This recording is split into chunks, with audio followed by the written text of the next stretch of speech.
All right, let's do an NBA rundown video, man. We're going to talk a little bit about Patrick Beverley saying Dame Lillard is his toughest matchup in the league.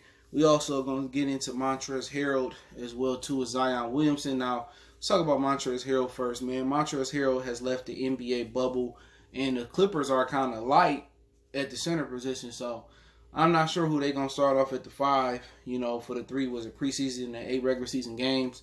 Montrezl is expected to come back, but you have to take 6 tests and have to quarantine for 10 to 14 days before you can come back. But he was basically saying that he ain't built for this and he can't stop crying. So not exactly sure. That's his personal problem that's going on with Montrezl.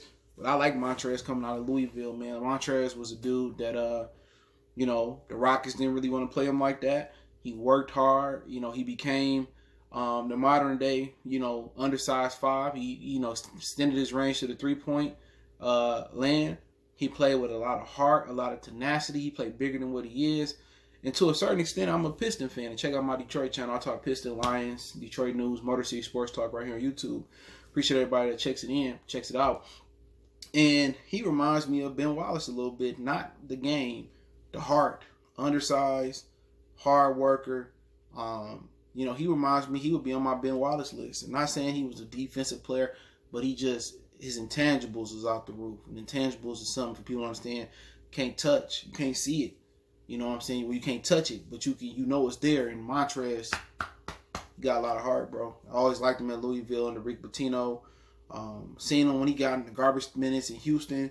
They ain't really playing him a lot of minutes in Houston, but he made the most out of his minutes. He worked hard, and he got a contract coming up too. So I'm pretty sure they're gonna pay him. I know it talks about them trading for Andre Drummond in Clipper land, but they just said that he wasn't good enough, and they like Montrezl better in the middle. So not sure what happened with Montrezl, if he lost a family member or somebody sick or who else knows, man. But I'm hoping that Montrezl Harrell is 100% all right. You don't never want to see no grown man cry and say they can't stop crying. They can't take this. So he one of a few players that had to leave the bubble and never made it to the bubble.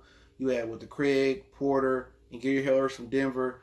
Bam Adebayo and Kendrick Nunn still hadn't made it to the bubble because they tested positive. Eric Bledsoe ain't made it. You got quite a few people, and then Dennis Schroeder is expecting a child. Gordon Hayward is expecting a child. They said they won't hesitate to leave the bubble as well. So it's been a lot of people leaving that bubble, but the Clippers need him. 100%. They need Montrezl Harrell because they ain't got nobody else there. They could put JaMychal Green at the 5, but he ain't he just ain't got he ain't Montrezl. You know what I'm saying? JaMychal Green is a 4, kind of a 3 guy. But in today's league, you might get away with him at the 5, but knowing that they got to see AD on the way, and AD on the way, and Magic Johnson voice a couple years ago, you need Montrezl in the middle, man. So praying for Montrezl Harrell. Hopefully everything works out for him. Hopefully he ain't lose nobody.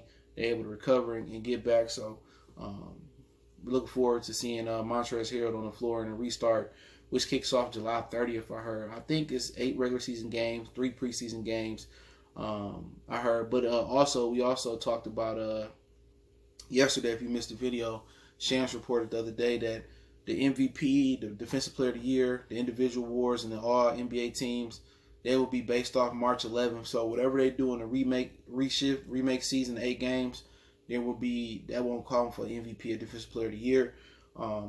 So that is what it is. So Zion Williamson, the interesting thing is Zion was supposed to have left the bubble for a personal reason. Not sure the personal reason has something to do with his lawsuit with his former sports agency that he signed with, that he's trying to breach. But it's been said, there's a lot of people not talking about this. I haven't seen, but it's said that he suffered some injuries in practice, and he missed some practices already through this makeshift Orlando restart. So, and he just left the bubble. So, are they saying he got personal issues, or is he dealing with an injury? Now, they reporting they were leg cramps. All right, he came in phenomenal shape.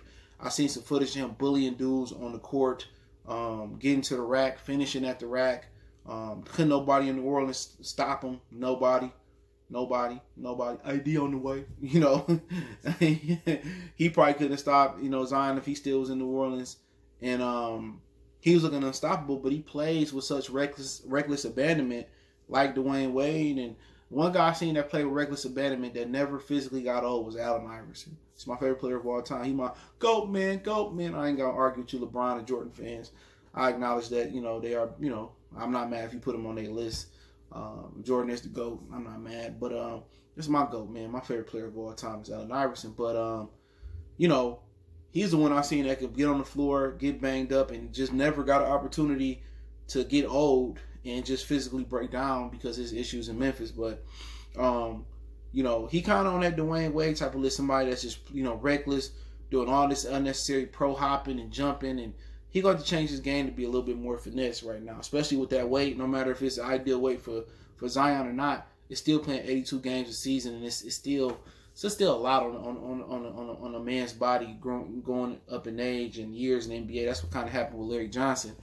But they saying that he, suffered, some leg cramps, they called it injuries, and then he left the bubble. So is there a personal issue, or is there's an injury issue that they're trying to see him get looked at medical when he leaves the bubble? So, like I said before, it was funny. All these dudes starting to have personal issues when they get in the bubble, and I thought like perhaps it could have been, the coronavirus, but no, I think the two dudes that tested positive was Harrison Barnes, and it was Michael Beasley. Beasley, he's another dude that left the bubble because of that. So, like I said before, hopefully Zion come back, because he part of the reason that they doing more than 16 teams and not going right to the playoffs, because they want Zion to kind of get that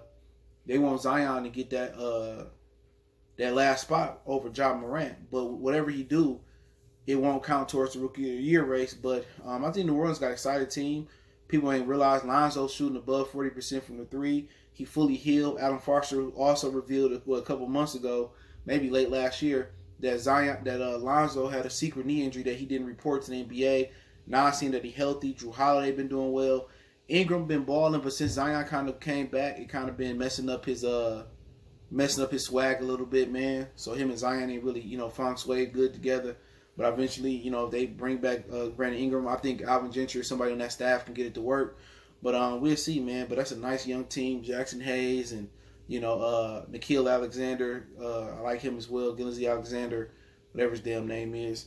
So I like a lot of the players they got going on. I like Josh Hart for the Lakers. So right now, I just know Zion got injured and left the bubble, but they trying to say that he left for a personal reason. So NBA been lying so much, man. But hey, let's finish it off. Dame Lillard, Patrick Beverley was talking to JJ Redick in his podcast, and JJ Redick podcast has been pretty good. He got a co-host, I can't remember his name, but he asked Patrick Beverley who the toughest player to guard, and Patrick Beverley said Dame Lillard. You know what I'm saying?